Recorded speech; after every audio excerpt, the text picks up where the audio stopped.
nagkaroon tayo ng other option. We have to understand also that engineering intervention is one of the solutions for to mitigate the flooding. No? I think marami hong dapat pagtulong-tulungan na para maigsan natin yung mga flooding problems natin. Kasi yung environmental issues, pati yung sa mga urban areas, yung mga land use and yung mga waste management. Susunod, ang laki na talaga ng tinanungin si Pangulong Bongbong Marcos kung bakit sa kabila ng pagkakaroon ng bilyong piso halagang flood control projects, bumaha pa rin ang maraming lugar sa bansa.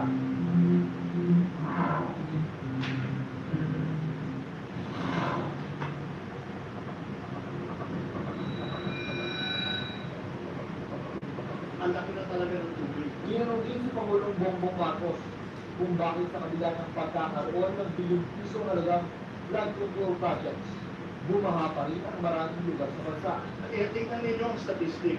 Nung bagyong Tunggoy, 411, 400 plus centimeters ang bumagsak na tubig.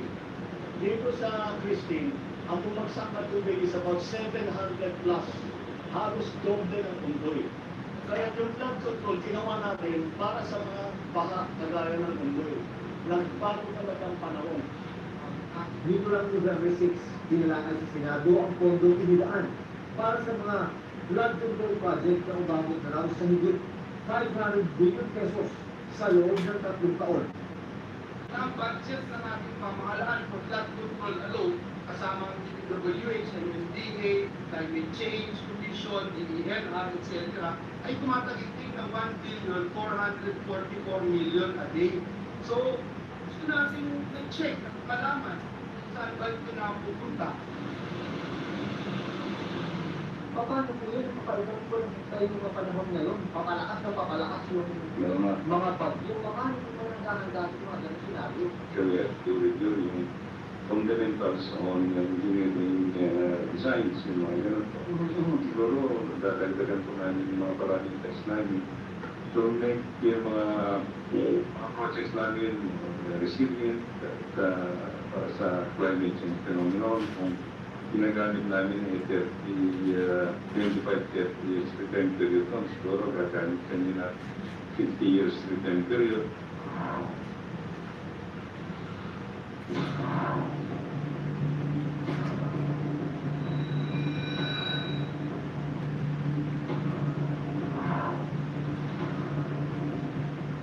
Bilyong piso ang binastos para sa mga flood control project ng gobyerno.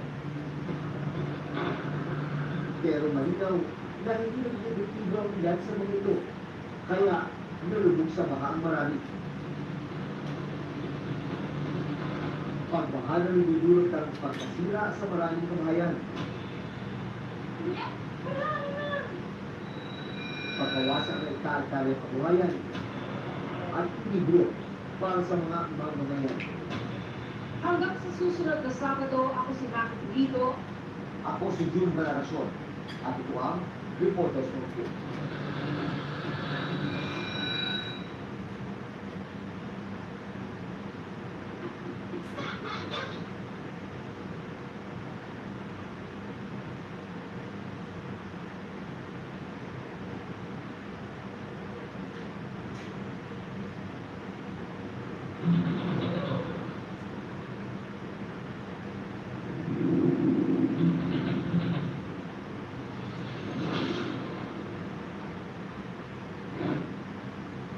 Chicago was a basketball town in name only. The Bulls were a sideshow.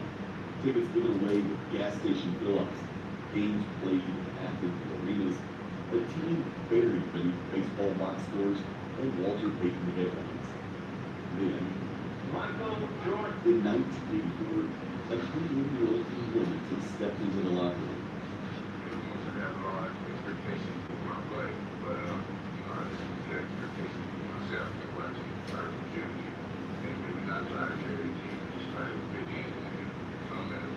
Silently razor thin, with a gold chain, a warm smile, and something no one quite knew yet. He didn't talk legacy. He didn't promise rings. He just harder than anyone, smarter, meaner, Within weeks, the era changed. By spring, they called him the God. By fall, Nike gave him wings. But gods aren't born, they're forged through broken bones, silent wars, bitter rivals, and betrayal in boardrooms. Michael Jordan didn't just win. He rewrote the definition. He carried a broke franchise to global fame. Scored 63 in Boston Garden. Buried Cleveland with a flick of the wrist. Took beatings from Detroit until he stopped falling. Then made the entire league feel into his game. He gave Chicago 6 banners. He gave the world a blue. But behind every parade was tension, a ticking clock. The dynasty built not on trust, but on defiance. And when it didn't collapse. It was dismantled, deliberately, piece by piece. This is not just about championships, it's about obsession, power, and the price of greatness. This is how the Chicago Bulls became the most beat team in basketball history, and why it couldn't last.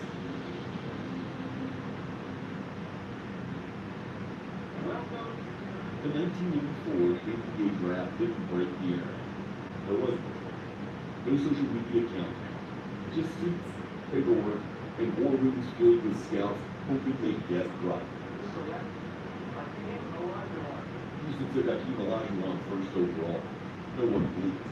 He was dominant, polished, 7 feet tall. Oakland picked next.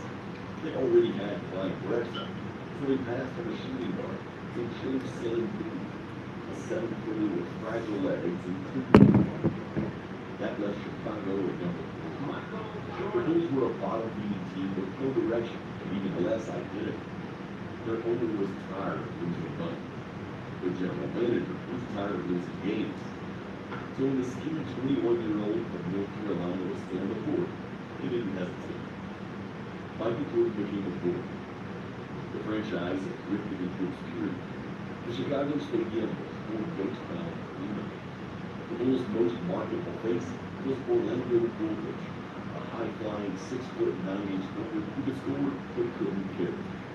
The team barely cracked headlines, let alone expectations.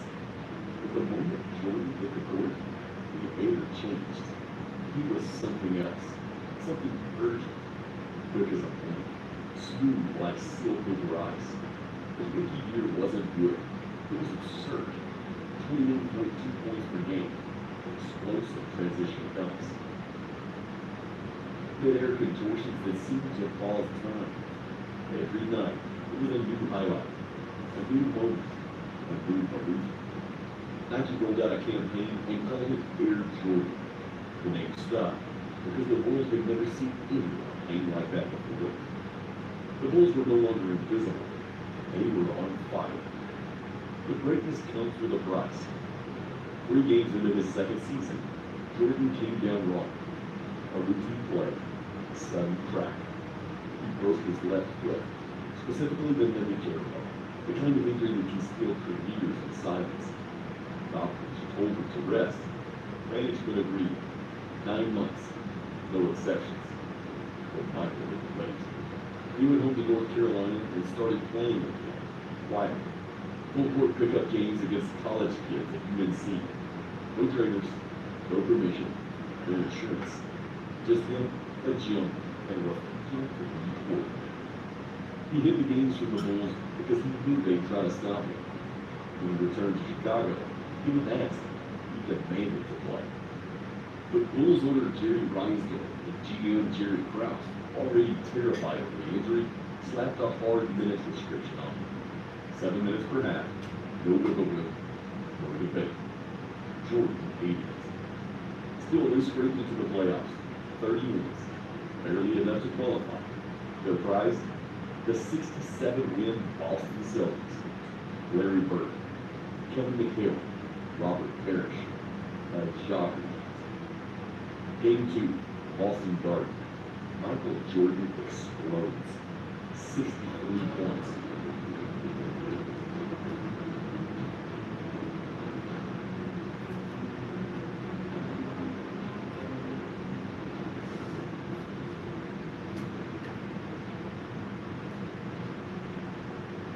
scored every way imaginable. Floaters, mid-range jumpers, off-balance fakes, airborne acrobatics. He didn't just play. He danced in double teams, laughed at game checks, dared defenders to try again. The Celtics won in overtime, but Bird stood in awe and delivered a line that would be quoted for decades. That was God disguised as Michael Jordan. The Bulls were swept. It wasn't close. They were overmatched, outgunned. But no one cared. Not really. Because something deeper had shifted. The scoreboard didn't matter anymore. What mattered was this.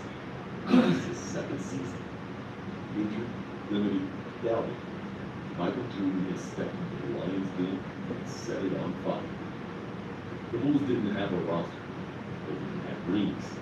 But they had a star who made 63 points in the Boston Garden feel like a warning shot. Everything was about to change.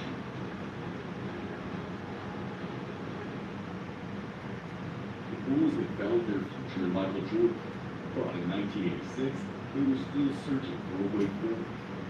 That summer, Jimmy Reinsdorf made a move.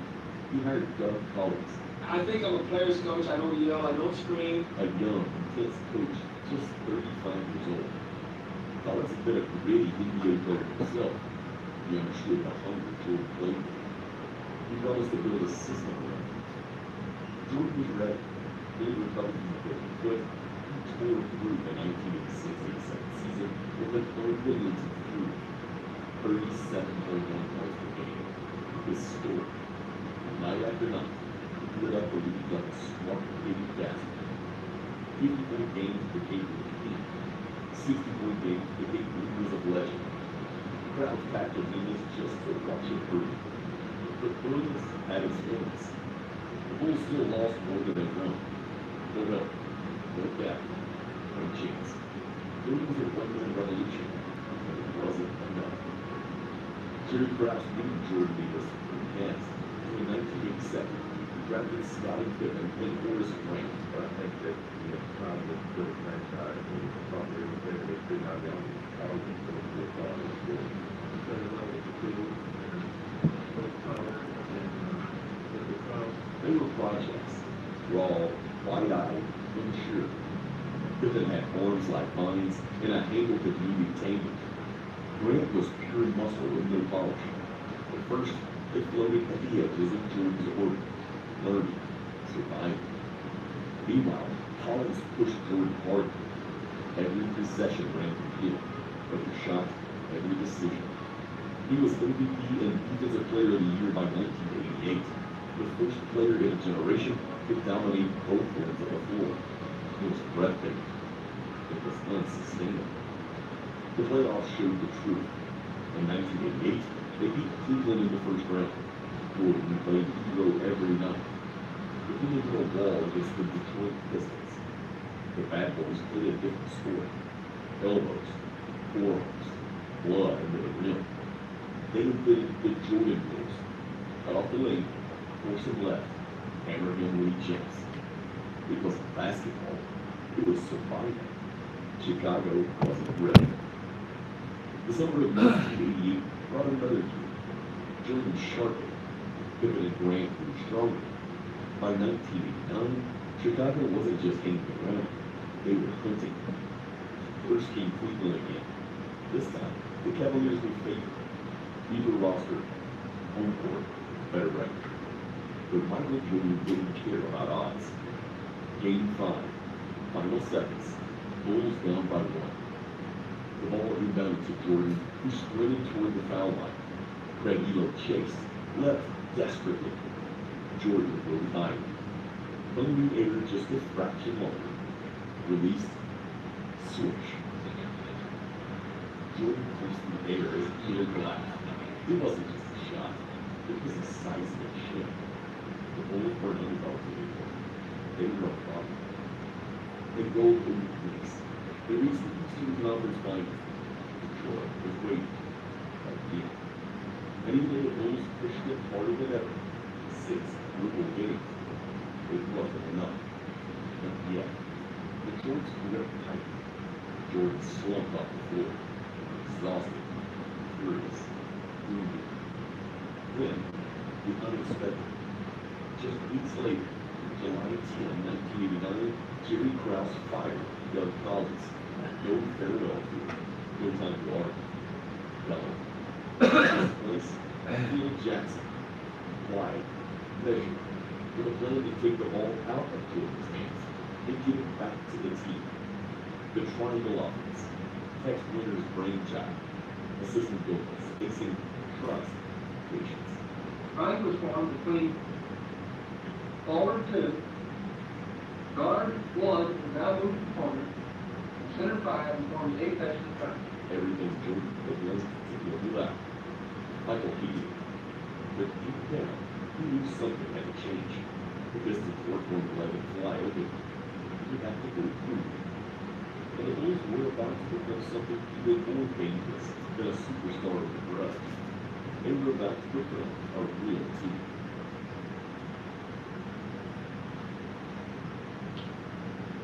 Phil Jackson didn't walk into a dynasty. He walked into a standoff.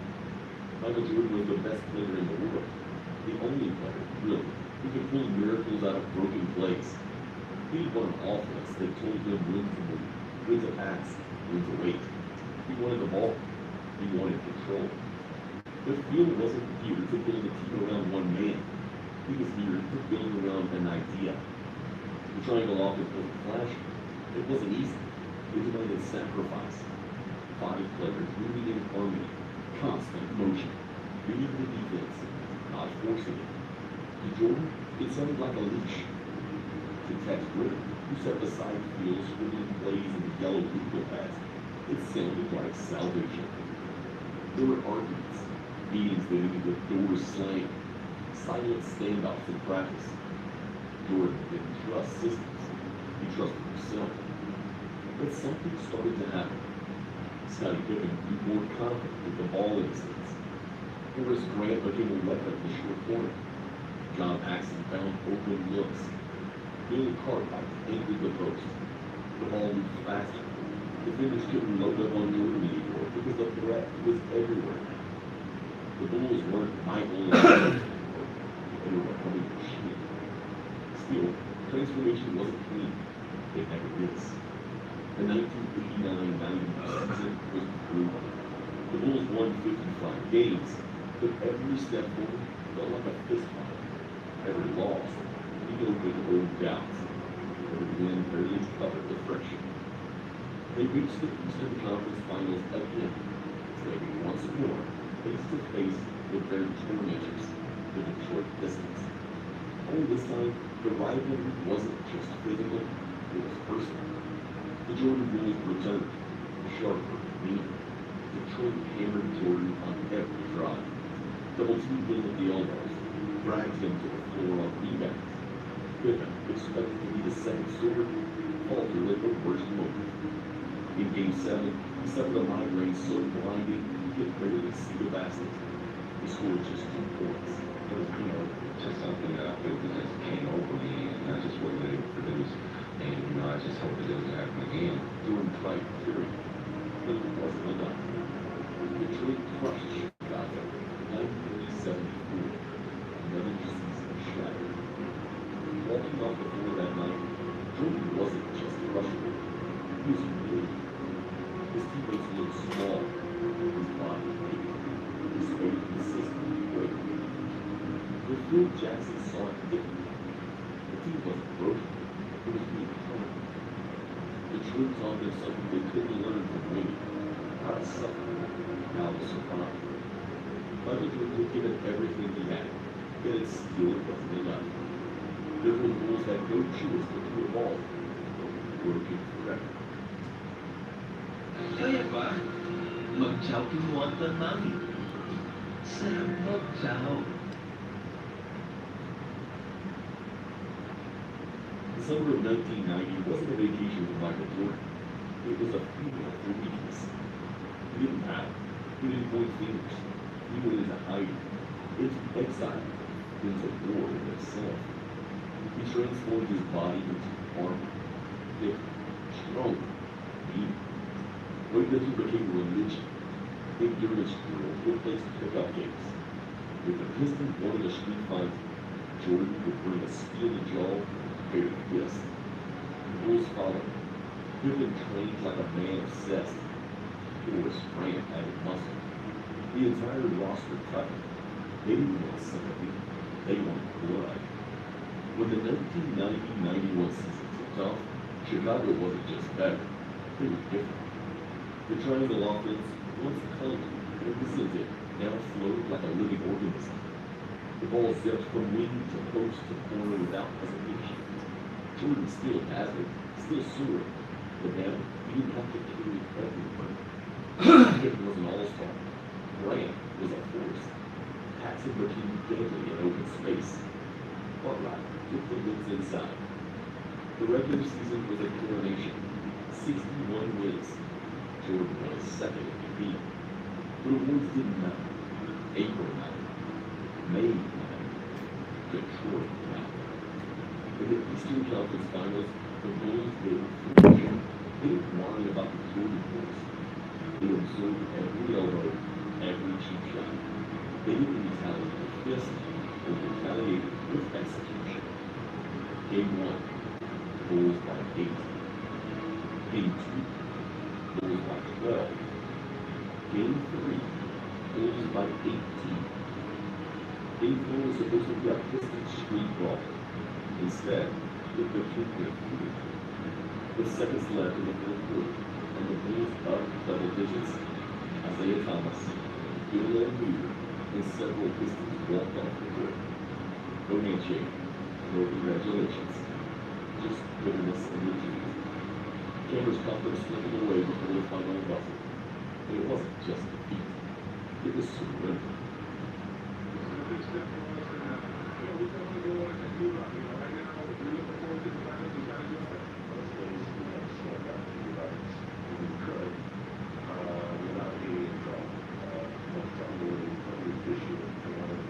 Chicago had exercised its leads, but it was big time to blow. Ahead, it could be a final, and Magic Johnson's the Los Angeles Lakers. The Lakers weren't just the opponents, they were Hollywood royalty. Showtime, 5 championships. Magic was the face of the league. Harden was the charge. Game 1 belonged to LA. The Bulls were rattled, Dallas spread with. If Phil Jackson stayed calm, he tweaked the game plan. He put Scottie Pippen on Magic instead of Jordan, and adjusted minimums on Denver. In Game 2, Jordan responded with one of the most iconic plays in finals history. A mid-air hand-switching layup that made jaws drop around the world. Left hand, this hand, off the glass. Art in motion. The Bulls never looked back. They won 4 straight. They crushed the dynasty of the West. In the locker room, Jordan clutched the Larry O'Brien trophy to his chest like a man clinging to salvation. He wept into it, burying years of pain, doubt, and failure inside those tears. Michael, what does it mean to you? It means so much. I mean, not just for me, but for the team, but for the whole city. It's been a 7-year struggle. When I first got to Chicago, we started at the bottom. Every year we just worked hard and hard until we got to it. You know, it's so gratifying. You know, I've appreciated so long in my life, for my family, for my kids, everything. The Bulls were champions, and Michael Jordan was no longer just a scoring machine or a human highlight reel or a media phenomenon. He was the best player on the planet, and now he had the crown to prove it. Winning changes everything. Winning a championship, it changes who you are. The Bulls returned home not as scrappy underdogs, Jordan's personal crusade, but as a machine. Sleek, ruthless, expected to dominate. For the first time, they carried the full weight of expectation. Every arena was packed. Every opponent circled the date. Every night became a referendum on greatness. Michael Jordan didn't blink. Came back sharper, hungrier, meaner. The 1991-92 Bulls tore through the league, finishing 67-15, the best record in franchise history. Jordan won his second straight MVP, stacking numbers that looked almost unfair. 30.1 points, 6.4 rebounds, 6.1 assists, 2.3 steals per game. He wasn't just scoring anymore, he was a storm. Pippen elevated too, blossoming into a two-way nightmare for opponents. Together they moved like twin blades, one slicing, one shielding. The perfection attracts enemies, and the Knicks were waiting. Pat Riley had arrived in New York, bringing the bruises of his Lakers past, but stripping away the glamour. These Knicks weren't showtime. They were blunt force trauma in jerseys. Charles Oakley, Patrick Ewing, Anthony Mason, guards who found harder than most centers. The 1992 Eastern Conference semifinals became a bar fight disguised as basketball. Hayward punched first, stealing game one in Chicago. Now remember the energy you got to rebuild the momentum that you guys have. But the Bulls answered, taking game two to even the series. The games turned into wrestling matches. Elbows, forearms, blood. Echoes, old doubts crept in. Was the old pain coming back? Jordan refused. He dragged the series into the mud, matching violence with violence. He drove into bodies, took hits, rose again. In Game 7, with the season hanging by a thread, Jordan delivered one of his grittiest masterpieces. 42 points, 12 rebounds, brutal defense, 0 mercy. The Bulls crushed the Knicks by 29 points. Their reward? Another war. They reached the conference finals against Cleveland. This wasn't the Cavaliers of old, the ones Jordan had humiliated with a shot. This Cleveland team was loaded, young, hungry, bigger at every position. But size doesn't matter when the will is broken. The Bulls bottled it in 6 games. Waiting in the finals, the Portland Trailblazers. It was supposed to be the clash of the Titans. Jordan versus Drexler. MVP versus runner-up. 2 high-flying guards at the peak of their powers. In Game 1, Jordan ended the conversation before it even started. He torched Portland with 6 three-pointers in the first half. After the 6th splash through the net, Jordan turned to the broadcast table and shrugged, as if to say, even I can't explain this anymore. The Bulls took the series in 6 games. The second title, a second finals MVP. Jordan stood taller. Pippen smiled wider. Chicago rolled. But there was no time to rest. That summer, Jordan and Pippen boarded a plane to Barcelona, joining the first U.S. Olympic team made up entirely of NBA players. The Dream Team. Magic, Bird, Hartley, Ewing, Malone, Stockton. Legends playing together, steamrolling every opponent by double digits, turning basketball into a global obsession. Jordan didn't lose a single game, but he lost something else. Time. No offseason, no chance to breathe, no real escape from the weight on his shoulders. By the time he returned to Chicago in the fall, he wasn't just a 2-time champion, he was a living myth. Every camera, every endorsement, every ticket sold orbiting around him. Beneath the trophies and celebrations, something invisible crept into the Bulls' foundation. Exhaustion. Winning was no longer a goal, it was the expectation. And the price for chasing it was about to get heavier. The crown was heavier. 2 championships, Olympic gold, global fame beyond anything the NBA had ever seen. Michael Jordan had climbed every mountain the sport could offer. But instead of peace, it was pressure. Instead of joy, exhaustion. The 1992-93 Bulls looked strong on paper, but more thin in spirit. Jordan, the bit in the core, had never stopped moving. No losses, no real break after Barcelona. Their bodies kept going, but something inside was starting to fray. Chicago finished the season 57-25, still a juggernaut, but not the same ruthless machine from the year before. Some nights they coasted, some nights they clawed. Jordan still led the league in scoring at 32.6 points per game, but the gaps were short. He wasn't flying over defenders anymore. He was grinding through them. Off the court, the storm was gathering. Jordan's gambling habits, once a curious quirk, became national news. First came the whispers, casinos, golf courses, high-stakes bets. Then the headlines. In the spring of 1994, a San Diego businessman named Richard Esquinas published a book claiming Jordan's own hand over $1 million of gambling debts. Do you have a gambling problem? No, I enjoy it. It's a hobby. The media frenzy erupted overnight. The timing couldn't have been worse. In the Eastern Conference Finals against the Knicks, reports surfaced that Jordan had been seen gambling late into the night at an Atlantic City casino before Game 2. Photos splashed across front pages. It's a passion, my driver life, and I really did like it. I don't agree with it. TV anchors questioned his focus. Columnists asked whether the king had lost his edge. New York smelled blood. They took the first 2 games in Madison Square Garden, pounding the Bulls with physical defense and relentless pressure. Second, the defending champion went down 0-2. The walls that Jordan had spent nearly a decade climbing over now looked like they might bury him. He answered the only way he knew how. In Game 3 back in Chicago, Jordan played angry. The controllers threw. He attacked the rim, absorbed punishment, and kept pumping. He dropped 22 points in the first half, setting the tone for the series. The Bulls clawed out a win, then another, then another.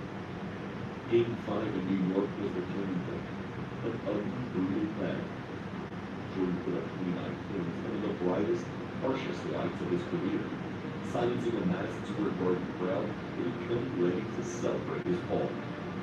By Game 6, the Bulls had flipped the series entirely.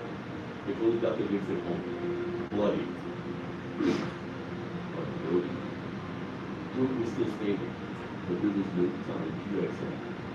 Waiting in the finals were the Phoenix Suns, led by Charles Barkley, the new crown MVP. Phoenix was young, fast, confident. Barkley was playing the best basketball of his life. They had home court advantage, they had hunger, they had depth. What they didn't have was Michael Jordan. In Game 1, Jordan attacked mercilessly, dropping 31 points. In Game 2, 42 points. When Phoenix pushed back for a triple overtime win in Game 3, one of the longest and wildest finals games ever played, Jordan responded that only way he knew how. Game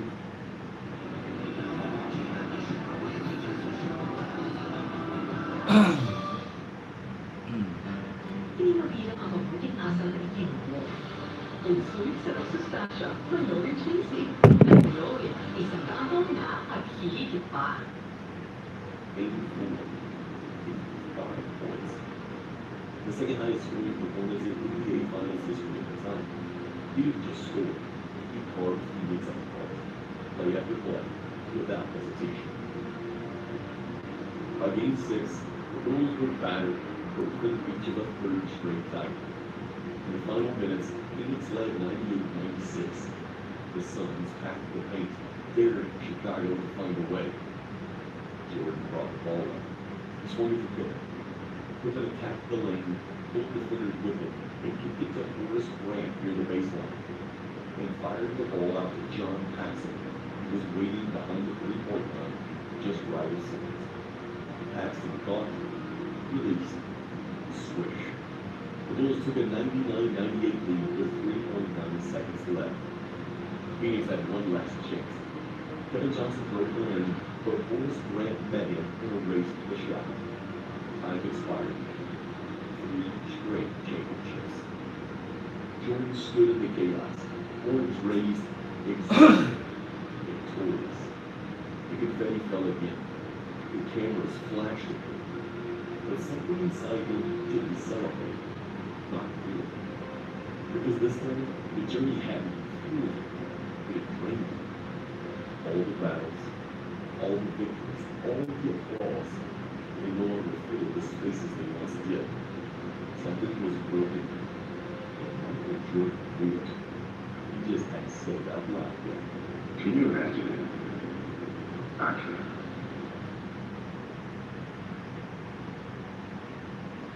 The summer of 1993 was supposed to be a coronation. 3 straight championships, finals in peace, stacked like curtains on a mantle. Michael Jordan had nothing left to prove to anyone. Not to league, not to the critics, only to himself. But peace never came. Players will be regret that I advise you that evaluations in physical health line has been positively identified as required against skill. On July 23, 1993, James Jordan pulled off the North Carolina highway to take a nap in his red Lexus. Somewhere in Robertson, beneath the heavy summer heat, 2 teenagers approached his car with a stolen gun. They shot him, dumped his body in a swamp, left him where it rocked. He wasn't found for weeks. By the time the news reached Michael, the world knew first. James Jordan had been more than a father. He was Michael's compass. He was able. The voice that kept him moving when the world tried to turn him into a god. The motor ripped a hole in him that nothing could fill. Rumors swirled in the weeks that followed. Whispers that James's death was somehow tied to Michael's gambling. Years of no proof, no mercy. It didn't matter. The damage was done. The grief, the exhaustion, the constant microscope, were finally broken. On October 6, 1993, at a crowded press conference, Michael Jordan announced his retirement from basketball. 23 years old when he hit the league, 30 years old when he walked away. He wasn't limping off the stage. He was squinting. It's time for me to move away from the game of basketball. He said he had nothing left to prove, so the game no longer challenged him. I don't believe he can continue playing. He's come to a point in his life where he needs to go and do something else. Most of the world didn't believe it. The NBA reeled. Overnight, TV ratings cratered. The Bulls were left stunned, leaderless. They started the 1993-94 season without the man who had made them matter, without their engine, without their soul. Scottie Pippen stepped into the void, played the best basketball of his life. Career highs in points, rebounds, assists. He led the Bulls to 55 wins and dragged them to the second round of the playoffs. But even greatness has limits. In the 1994 Eastern Conference semifinals against the Knicks, with the score tied and seconds left in Game 3, Coach Phil Jackson drew up a final play, including two coach, not Pippen. Scottie refused to go back in the game. He sat on the bench, arms crossed, and the coach with the game winning. The Bulls survived that night, but something cracked. You don't just lose a legend who keeps walking like nothing happened. Against the Knicks, they fought, they clawed, they even had a chance to steal the series. But a phantom foul call against Pippen in Game 5, one that even New York media admitted was suspicious, hit the limit. The Bulls eventually fell in 7 brutal games. No Jordan, no finals. The dynasty wasn't dead yet, but it was unrecognizable. Across the country, Jordan wore a Birmingham Barons baseball uniform, riding buses, swinging at minor league curveballs, smiling for cameras, and lost somewhere underneath. For the first time in a decade, the NBA world spun without Michael Jordan and its city. But the storm he had created wasn't gone. It was just waiting.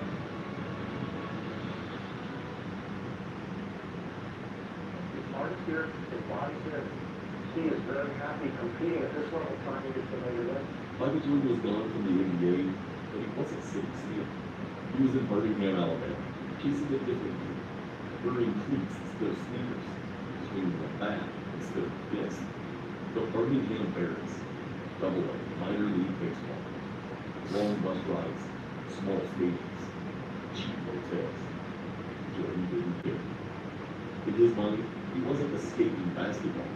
He was honoring a promise to his father, and maybe to a younger version of himself. He struggled badly.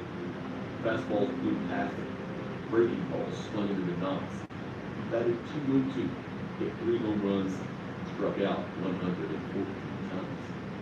But he showed up early, stayed late, ran the bases like every sprint mattered. Never asked for shortcuts, never asked for big. In the lonely stretches of those bus rides, somewhere between forgotten towns and empty ballparks, the fire began to return. Meanwhile, in Chicago, the Bulls fought to move forward. Pippen carried the load. Coach grew into a weapon. Bill Jackson willed him to compete. But it was clear the NBA was changing without Jordan. Hakeem Olajuwon led the Rockets to the title in 1994. New stars rose. Shaquille O'Neal, Anthony Hardaway, young Bulls sniffing around the throne Jordan had left vacant. And then came the strike. In the spring of 1995, a labor dispute between Major League Baseball players and owners froze the game. Spring training was canceled. Minor league seasons were in danger. Players faced uncertain futures. Jordan had a decision to make. He started showing up at the Virgil Center, the Bulls practice facility, under the radar. At first, just casual workouts, shooting drills, light scrimmages. But the rust fell off faster than anyone expected. The instinct was still there. The elevation, the precision. Bruce Pippen pushed first. Come back, he said. We will reach you. Jordan didn't answer right away. He hated half-measures. When he returned, he needed to be certain. For weeks he stayed quiet. Then, I'm back. That's all Jordan said on Saturday. That was really all Jordan did. On March 18th, 1995, a two-word fax landed in the news across the country. I'm back. No speeches, no interviews, no stage to come back to. Just a fax. 2 words, and the world stopped spinning. The very next day, wearing the unfamiliar number 45 jersey, Jordan walked up to the court in Indianapolis against the Pacers. His touch was rusty, his legs not fully conditioned. The crowd buzzed every time he touched the ball. The camera lens followed his every breath. He scored 19 points, missed shots he used to bury, looked horrible, looked human. But something was awakening. The Bulls surged down the stretch, fueled by Jordan's return. They clawed into the playoffs, facing the young, electric Orlando Magic, led by Shaq and Billy Hardaway. Jordan battled. He wheeled. He pulled Magic out of thin air. He was dropping 40 points in Game 5. But the timing wasn't there. The chemistry wasn't there. The old invincibility wasn't there. In Game 6, it was over. The Magic knocked the Bulls out, leading Jordan's comeback season early. For the first time since 1990, Michael Jordan walked off the court from defeat. But he was very sadness. Only calculation. He knew what needed to happen next. Aga ko The old bukas, Jordan wasn't Ebe! back. He was building something new. And at noon on the field, Ano na tayo? thinking about it. Sakto lang pag... The loss to Orlando Yes, didn't sakto just lang. It bravely Tingnan mo celebrated tayo. Michael Jordan's soul. Nakabili na ako ng All premium sa summer, vanishing in the shadows, into empty gyms, sweaty weight rooms, silent practice rooms. He wasn't rebuilding the old Jordan. He was creating something new, harder, stronger. 5 a.m. weightlifting sessions, endless drills, pick-up games that turned into fist fights. He refused to lose it. Not to Shaq, not to Pete, not to He wasn't the only one changing. Jerry Krause saw the opening too. He traded for Dennis Rodman, a move that made everyone flinch. Rodman was chaos incarnate, a rebounding savant, a defensive genius, an unstable, volatile, a grenade with a half-full hit. He had clashed violently with the Pistons, burned bridges with the Spurs, and dyed his hair every color except ordinary. But Krause didn't care. Phil Jackson didn't believe.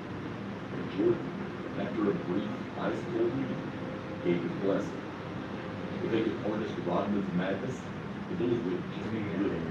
They'd be unstoppable. The 1995-96 Chicago Bulls weren't chasing respect. They were into history. Jordan had shed the number 45 jersey and reclaimed claimed number 23. His legs were back, his lift, his edge. Pippen was in his absolute prime, smoother, smarter, deadly. And Rodman was the hammer, smashing opposing big men off the glass, diving for his balls, throwing himself to every front. From opening night, it was clear nobody could test it. The Bulls started the season 23-2. They won 13 straight on the road. They crushed good teams and humiliated bad ones. Their offense flowed like a sinker. Their defense closed like a steel trap. Jordan averaged 30.4 points. Won another MVP and reclaimed his throne without mercy.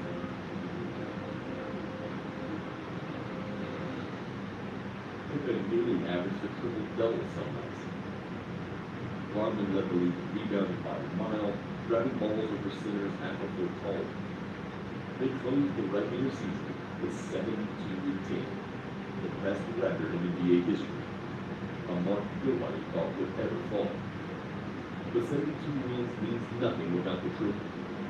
In the playoffs, they dismantled Miami, outlasted the Knicks, gutted the Magic with that cold-blooded four-game sweep, settling old debts in silence. And in the finals, they faced the Seattle Supersonics, a team built to challenge them. Gary Payton, the glove, the league's best perimeter defender.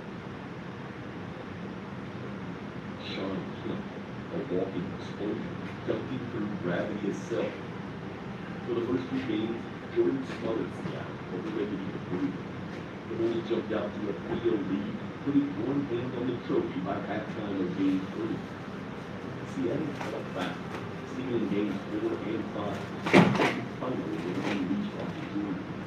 The glove frustrated, battered, slowed just enough. But there was no stopping the destiny. In Game 6, June 16, 1996, on Father's Day, Michael Jordan completed the comeback. The Bulls closed out Seattle 87-75. This is my dad. Jordan collapsed onto the locker room floor, cradled the ball, sobbed uncontrollably. Not because of the championship, because his father wasn't there to see it. 3 years after James Jordan first, Michael had returned to the top of the world, alone, but unbroken. A 4th title, another final in the league.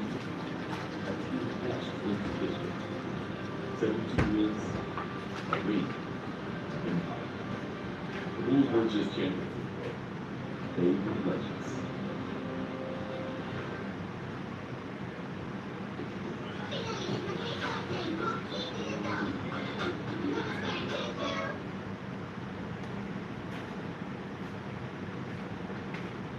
The Bulls have conquered everything. 72 wins. A championship for the ages. Michael Jordan back on top. But history doesn't just break you down from the outside. It crushes you from the middle.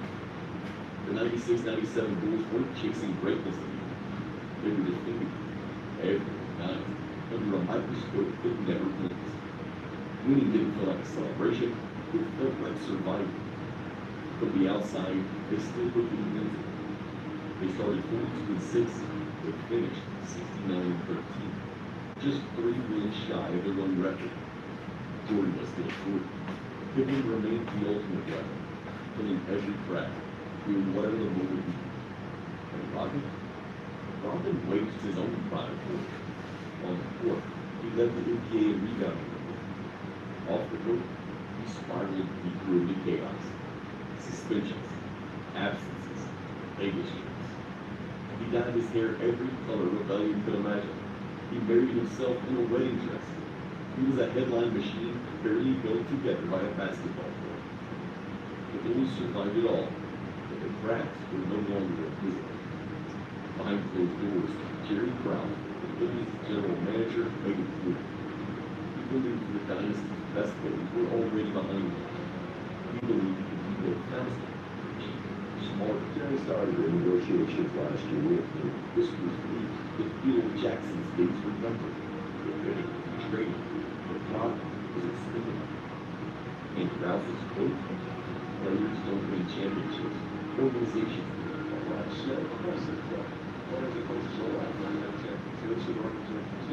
Was gasoline poured over a raging fire. Jordan never forgot it, never forgave it. Every practice, every press conference, every playoff game became something personal, not just against opponents, but against the very people upstairs.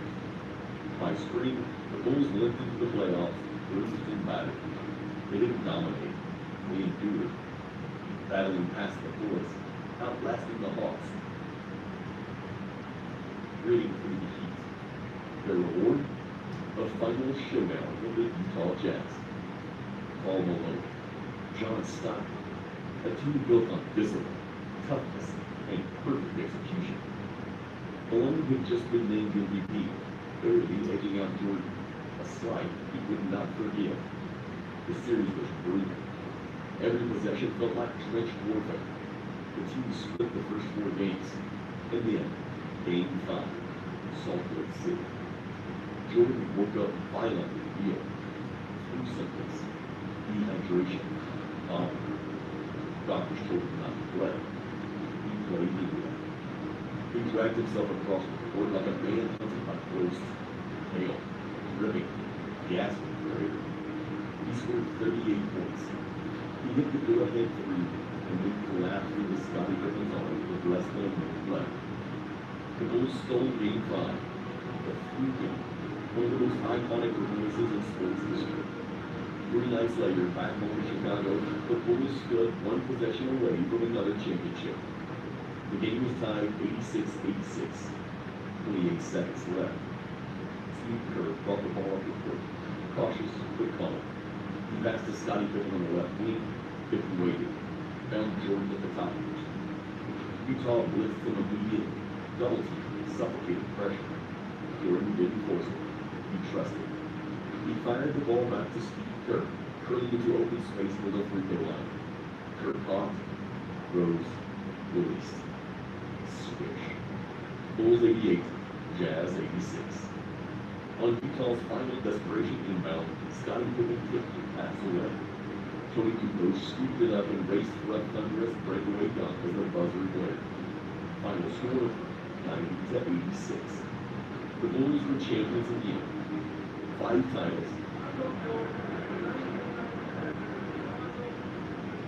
Jordan's 5th Finals MVP. Another parade, another dynasty layer carved into stone. But beneath the banners and champagne, the fractures were white. This wasn't a family report. It was a final march toward an ending everyone could see coming, and no one could stop. The last dance had already begun.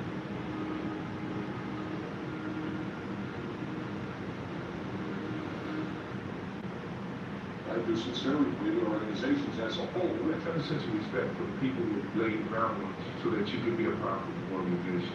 This will be Phil's last year as the coach of the Bulls. That's the conclusion of the year. We look towards the future. We didn't start with a loss. It started with a deadline. Before the 1997-98 season we took off, Jerry Krause made it clear. I don't care if Phil Jackson goes 82-0. He's not coming back. Phil was out, which meant, by extension, Michael Jordan was out too. As it may be, I had choices. I will not choose to play for another coach. Jordan said it plainly. I'm not playing for another coach. The dynasty was officially living on borrowed time. The players do it. The coaches do it. The fans did, but at least not yet. Inside the Bulls locker room, the season was nicknamed The Last Dance, a funeral march disguised as a championship tour. Scottie Pippen started the season in open rebellion, angry over a low-paying contract he had long outperformed, furious at Krause's attempts to trade him.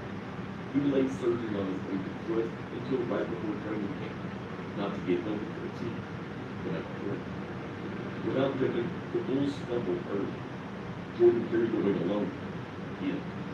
Every night, the nucleus swarmed. Every practice was a feeding frenzy. Every small crack became a headline. Pippen eventually returned in January, and slowly, the Bulls steadied the ship. Jordan, as always, refused to let them see. He won his 5th regular season MVP at 35 years old, averaging 20.7 points per game, controlling games not just with athleticism, with cold-blooded precision. Bulls finished 62-20. They were the same sleep machine of 1996. They were older, slower, beat up, but they were still alive. In the playoffs, they tore through New Jersey, survived a brutal 7-game war against the Indiana Pacers, the toughest Eastern Conference series of Jordan's career, pushed their bodies to the limit just to get one last shot of glory. The finals brought up the new enemy, the Utah Jazz. Paul Malone, John Stockton, Jeff Hornacek. A team just as desperate for a meeting as Chicago was desperate to get on their terms. The series was a slugfest. The Bulls stole Game 2 in Utah behind Jordan's clutch jump. They fought off the Jazz in Game 3 with a record-setting 96-54 demolition, the fewest points ever scored in an NBA Finals game. But the Bulls were bleeding. Scottie Pippen's back came out early in Game 6. Every move was agony. Every step again. He could barely stand, barely breathe. Yet he stayed on the floor, a deeper, a shadow of himself, just to give Jordan a chance. Jordan didn't ask for help. He took over. In the final minutes, down by 3, Jordan scored an acrobatic layup to cut the lead to 1. On Utah's next possession, he stalked Karl Malone from the blind side, ripped the ball clean out of his hands. No timeout, no hesitation. Jordan dribbled slowly up the floor. Calm, calculated. He sized up Byron Russell. One crossover, one lead, one perfect release. The ball hung in the air for a heartbeat, then ripped through the net. Bulls 87, Jazz 86, 5.2 seconds left. Utah missed at the buzzer. The Bulls had won. 6 championships in 8 years. A 7th repeat. Jordan's 6th Finals MVP. The dynasty's final masterpiece. Jordan stood at center court, one arm raised, frozen in that final pose. The last image of his Bulls career. He walked away a champion. The Bulls walked away into history. Not with a collapse, not with a slow fade, but with a final shot, a final steal, a final ring. A perfect ending that would never come again. The last dance was over.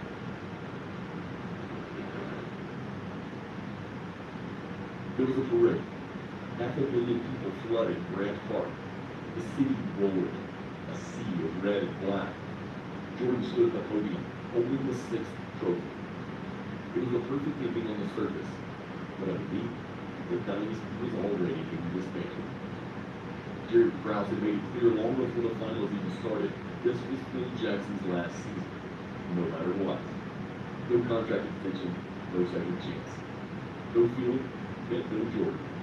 No Jordan meant no dynasty. Scottie Pippen knew he was being shot before the season even tipped off. Underpaid, underappreciated, and injured. He wasn't coming back either. Dennis Rodman, the wild card who made them unbeatable, wasn't in the future plans either.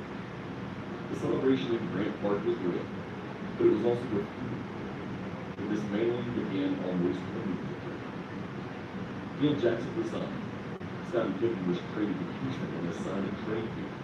Dennis Rodman was released. Steve Kerr was traded to San Antonio. Luke Longley was sent to Phoenix.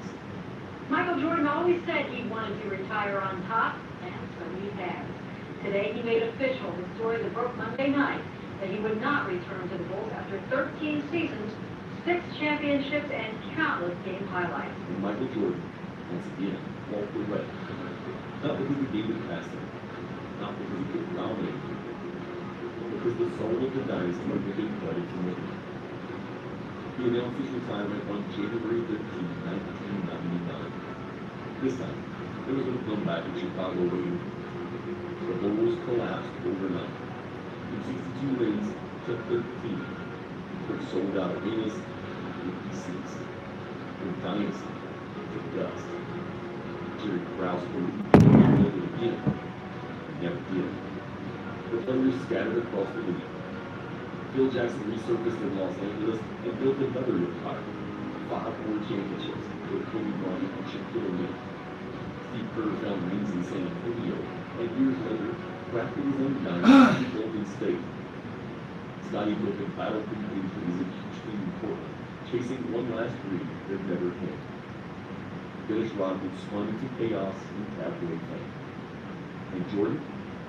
Jordan returned years later with the Washington Wizards. Still brilliant, still unrelenting, but it was never the same. The magic wasn't in the jersey. They hit the people, the bond, the fight, the trust. And once that was broken, there was no rebuilding. The Chicago Bulls didn't lose their dynasty. They chose to end it.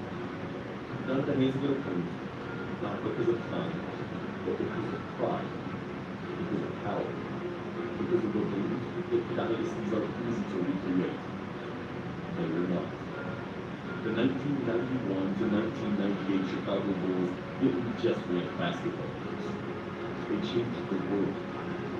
6 championships, 6 rings, 6 impossible seasons stitched together by obsession, brilliance, loyalty, and unrelenting refusal to break. The greatest dynasty the game had ever seen ended not by defeat, but by choice. The banners still hang, 6 of them, swaying quietly above the court. The dynasty is gone, the players are gone, the moments are gone. But the echoes remain, a reminder that for 8 impossible years, one team rewrote what greatness could be. Not with promises, not with polish, but with blood, sweat, brilliance, and the stubborn belief that nothing was ever over until they said it was. The Chicago Bulls didn't just win championships. They built a legend, one that will never be duplicated. Not by organizations, not by plans, not by luck. Because greatness isn't a symbol. It's born, fought for, and when it leaves, it doesn't come back. It lives only in the banners and in the memories of those who witnessed it. The last dance, forever.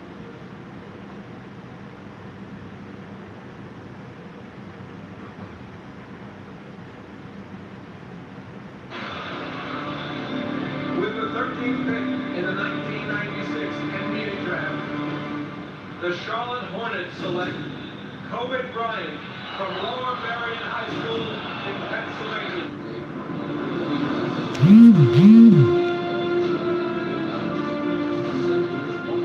$120 million talent is great, so is the sense of responsibility for the team.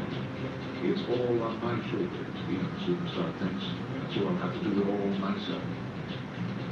In the postseason, Kobe and Shaq learned the hard way. No player ever goes farther than the 11 other men wearing the same jersey.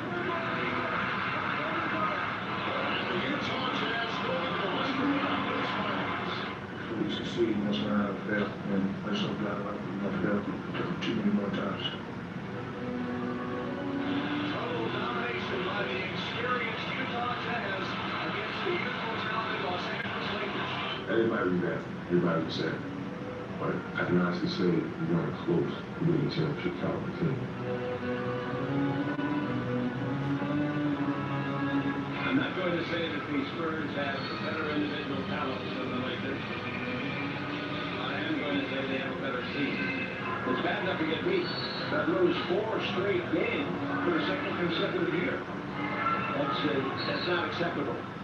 We look at each other on the bus, on the plane, and each year we fall short and sat in those lockers and cried our eyes out as grown men because of the failures we've had. The answer was as much a part of Laker history as championship basketball itself. For the new millennium, the Lakers moved to a new home. But it was a new coach that heralded a bigger change, and a future more in tune with the traditions of the Lakers' past. Without further ado, the new coach of the Los Angeles Lakers, Phil Jackson.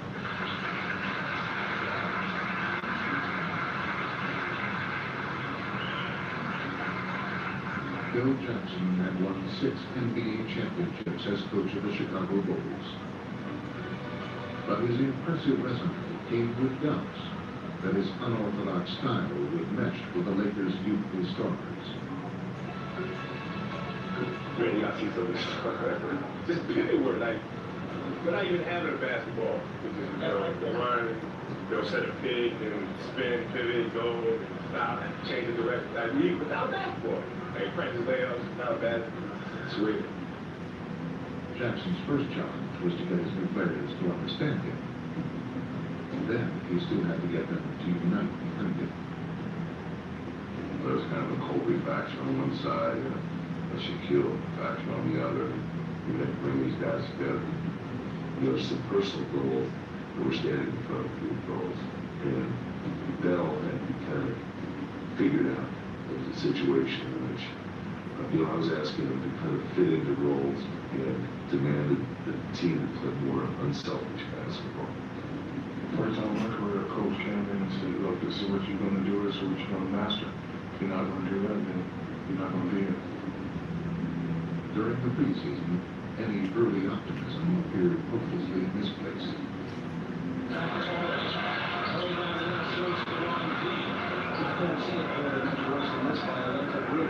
To make matters worse, Kobe Bryant broke his hand and would miss 8 weeks. The season would begin with little reason for hope, and even less reason to believe.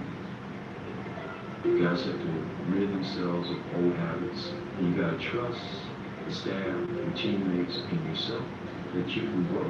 And a lot of people don't want to trust, they want to hold on. And you got to kind of throw yourself into the abyss and kiss the dice around the road. When the regular season started, the Lakers took a leap of faith together and immediately began to fly.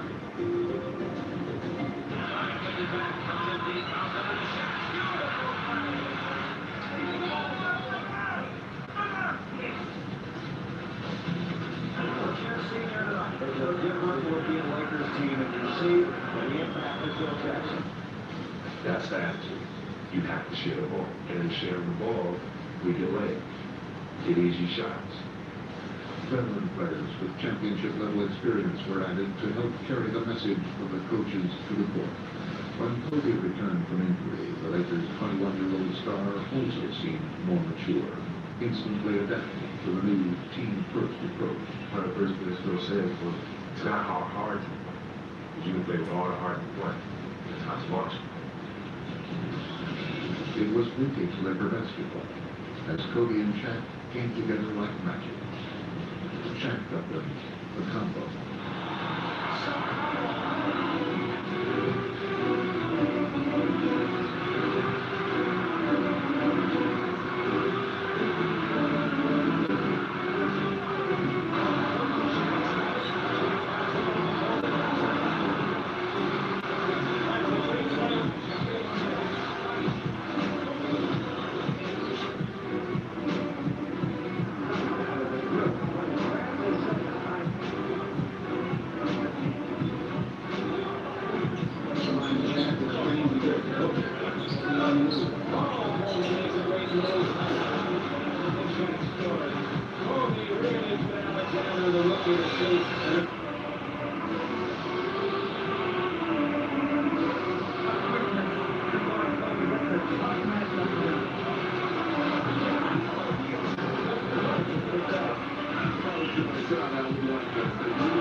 For the NBA championship has begun. Game 7, Western Conference Championship on the line. The series is tied at 3 games apiece. The Lakers had the home court on their side, but it was the Blazers who were in total command. By early in the fourth quarter, Portland led by 15, and LA was reeling. The Trailblazers have blown it open. The Staples Center is sitting in stunned silence. They didn't need a miracle. Just one perfect quarter of Laker basketball. Horry dances off to the right, shoots the three. The Lakers looking for more. I think they want to fill a seat. Nobody is sitting down. Fonzie against Fox. Left baseline, drives to the hoop ball. Shot blocked by Bryant, and Kobe controls in the corner. All of a sudden, the Lakers can't find a hoop. The whole season on the line. You have to take good shots from now on. There's a big trip for the Lakers. Horry comes left the box. The left corner three by Shaw. Good. Bryant Shaw right down the middle. Great rally by the Lakers.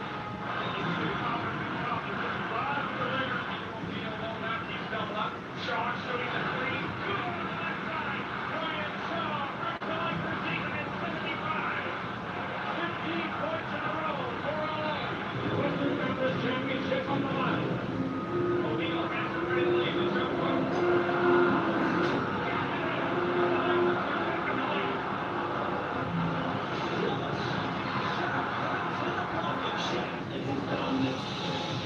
You know, the second most dominant player of all time.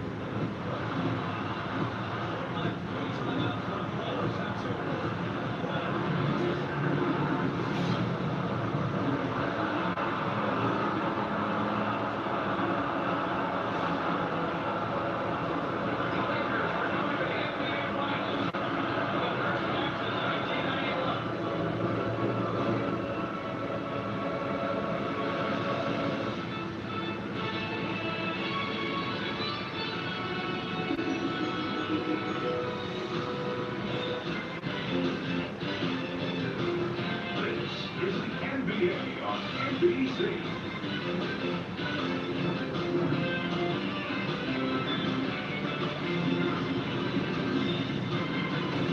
Kobe is not moving well at all. He is really favoring that foot. When you have a leg injury, the first thing he goes is down. Now watch this. He's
The 2001 Lakers arrived at training camp as a changed team. The roster had a new look. Horace Grant supplanted Laker veteran A.C. Green at power forward. And in a move considered risky for team chemistry, the erratic Isaiah Ryder was signed to replace Glenn Rice, the team's third leading scorer during 2000.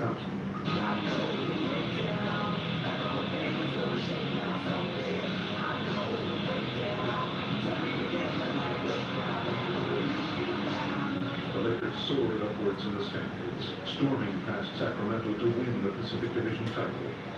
They won their last 8 regular season games in a row.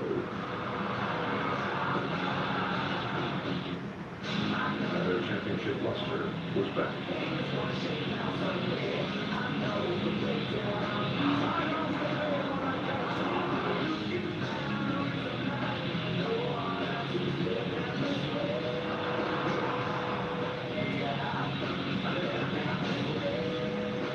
When we started to win those games late in the season, we could just feel the momentum building. And the Lakers cannot play better than this. They cannot. We could feel our own team dynamic, and as Phil Jackson refers to it as the community of the team. We could feel it just growing tighter and tighter.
Get a little quick release.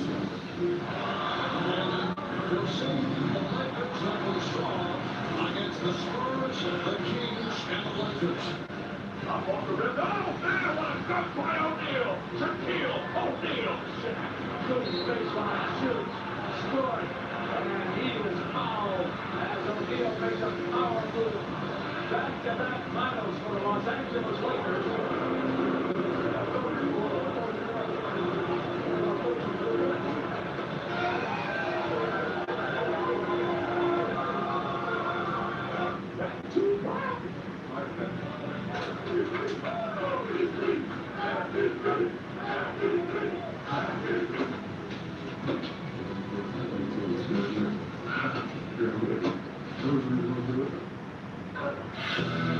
With a blend of talent, will, and chemistry, the Los Angeles Lakers had won 2 straight NBA titles.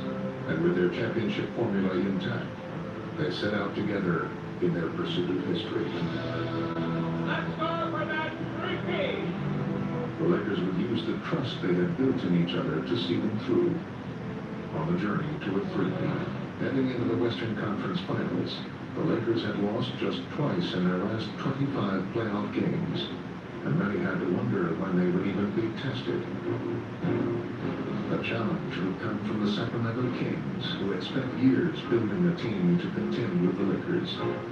The Kings had earned the league's best record and home court advantage throughout the playoffs, and were ready to go toe-to-toe with the champions.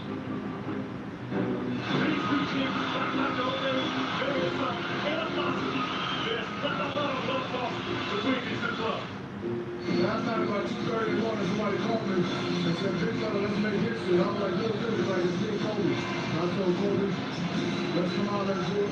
I promised Kobe I'll be ready. I promised everybody I'll be ready. And we ain't gonna go away that easy.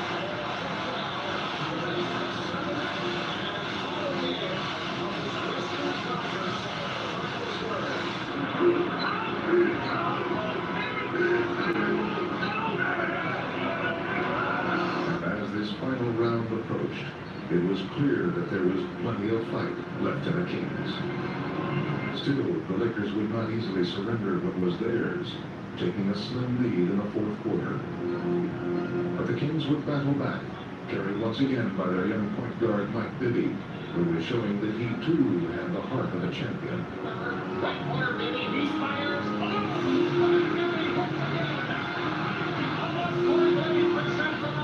And it seemed only fitting that Game 7 would once again come down to one final possession. 6 seconds. Now O'Neal right lane against Weber. O'Neal's turnaround jumper. Bibby go. Tip will go to the end zone. Overtime in Oracle Arena. Back to Weber. Down to Bibby left corner. He fires good. Mike Bibby sticks another one.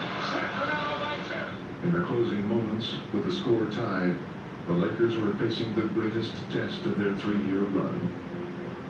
And down the stretch of overtime, they would refuse to relinquish their hard-earned crown.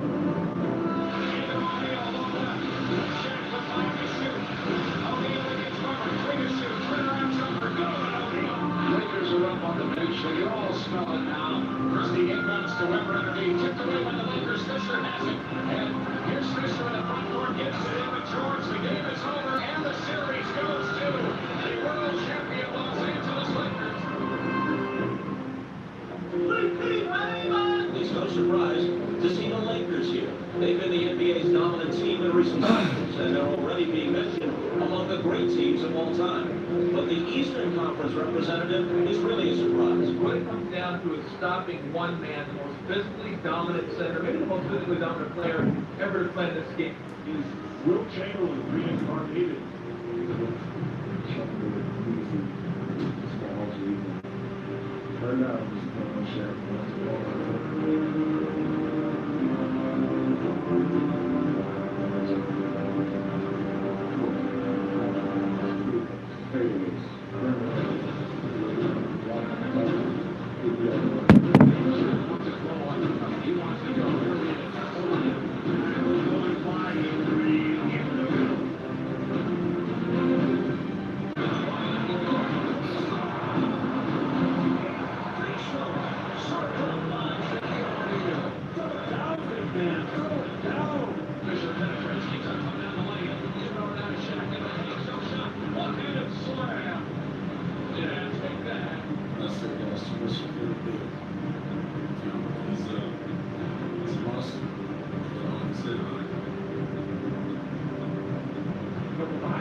Oh, that was a great play by Kobe. He fooled Shaq.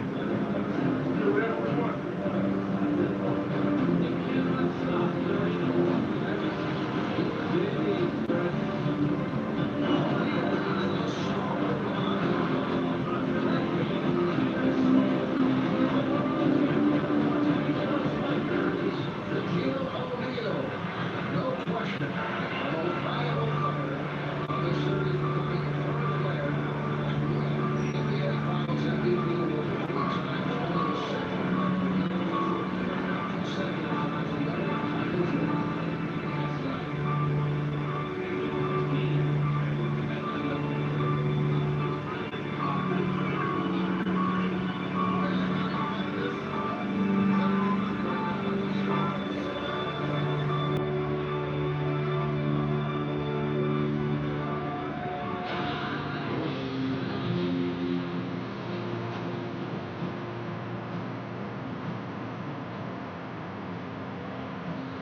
Knows that might be the last Laker bucket to end the 3 championship runs. As Shaq and Kobe can only look on. They're going to get ready for the big barbecue down in Texas. Down in get by Sacramento tonight. No kidding. Texas was a tough place for everybody to go. Steve Smith knocks down a 3.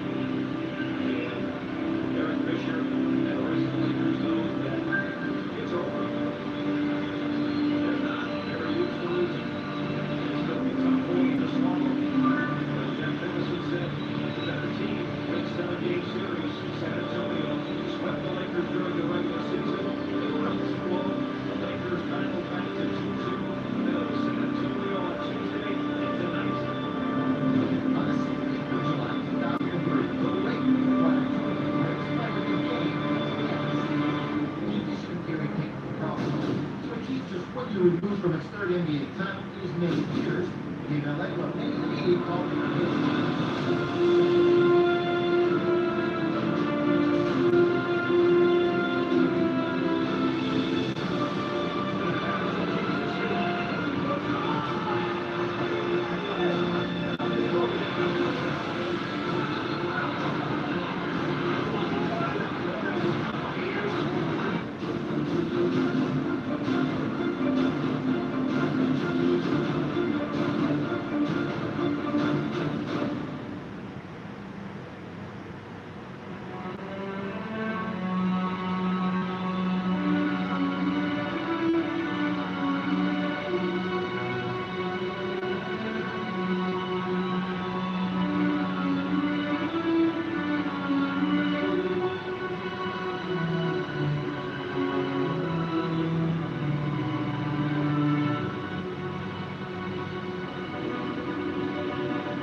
It's certainly a disappointing day in a lot of ways in Los Angeles.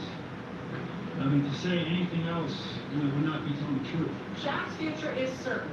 The big shift in the balance of power in the NBA as the league's most dominant player is headed back east, the newest member of the Miami Heat. Remember this? Gonna bring a championship to Miami, I promise.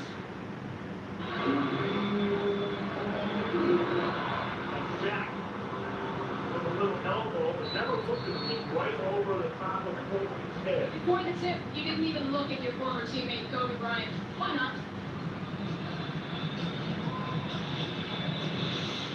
You shook everybody else's hand. Merry Christmas, everybody out there. All right, thanks a lot, Shaquille. Back to you. Kobe Bryant, 28 for 46 from the field. This would be 18 for 20 from the line. And an 81-point game. 55 in the second half. It's tonight at Staples Center. MVP.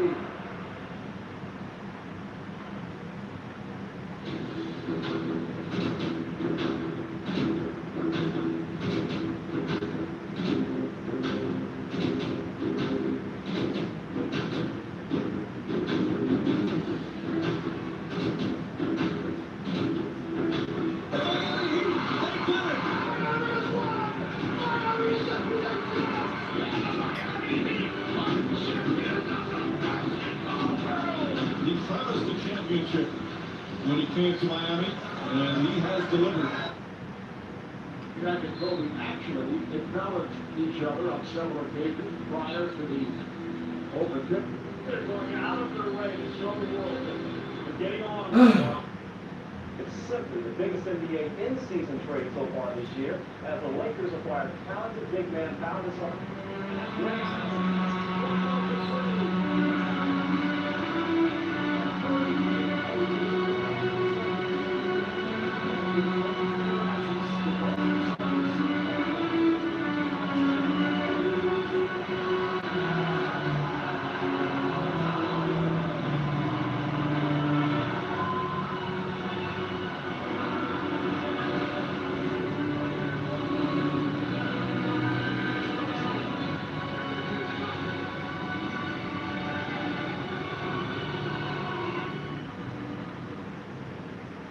Reunite the two of you back together again on Valentine's Day. Hey,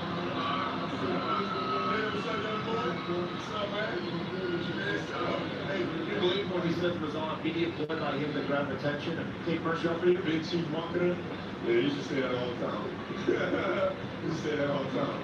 Kobe Bryant, Shaquille O'Neal, co-MVPs of All-Star 2009. I know you're not exactly the sentimental type, but when you guys are having the interaction on the court, feel like sometimes a little bit, does it make you a little bit at all wistful for you go to play with Shaq, having those moments? No. Shaq? No. Couldn't have scripted it any better. Maybe my last one, if it is, it'll be a hell of a DVD. All-Star game is over. Now it's time to get back down to business. Let's keep kicking that championship.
city. That's where we live for. We bring it on the road. We make it happen. Have some fun. I ain't set. What you think it is? You either let somebody write your story or you write your own story. I ain't let nobody write my story.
steal of a ring. Yeah. 20-second timeout, Salt Lakes. Heel, hobbles. Towards the locker room, Dr. King and Teddy Lasure behind pursuit. Never thought this day would come. Father Time is finally calling Butcher Kill O'Neal.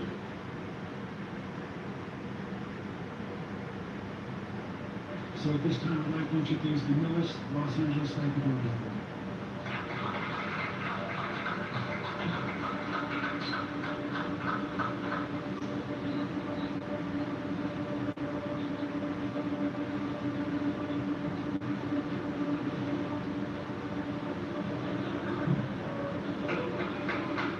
Happy to see him wearing purple and gold, Steve Nash.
Too often, and it's always over the ball instead of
message from Kobe Bryant.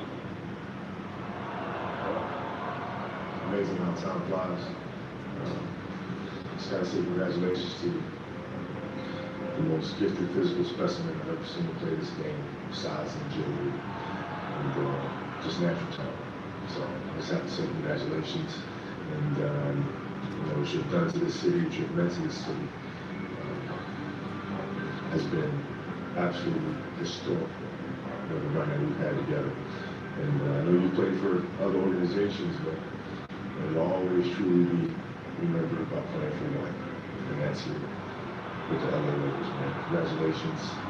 It's officially been immortalized. And you deserve it, man. Enjoy it.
Los Angeles.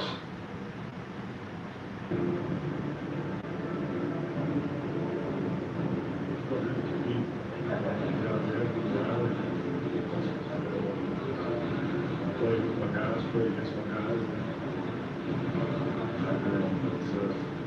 It feels good just to get out there and move. That's just what I do. Just play. Against the Toronto. Where's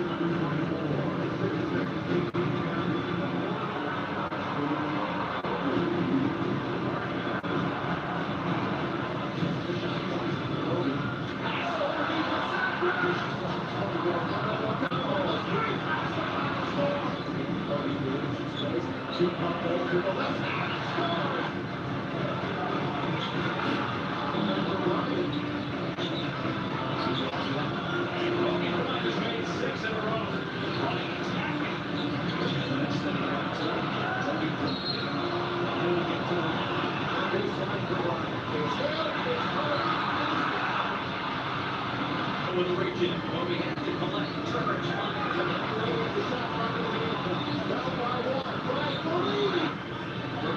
former teammate lost right around and Kobe turning back the clock. Authoritative.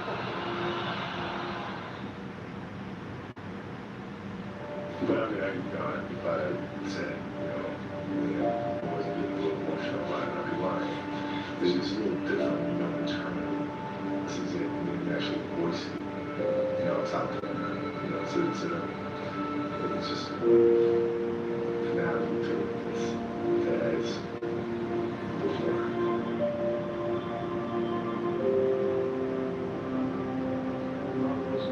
You promised me one thing. What's up? I need 50 that night. Can you give us? The last one they understand is, can you give us 50? No. No, absolutely not. Absolutely not, man. But I'm looking forward to seeing you. Yeah, large thank everyone else. For the final time, number 24 on the floor.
congratulations.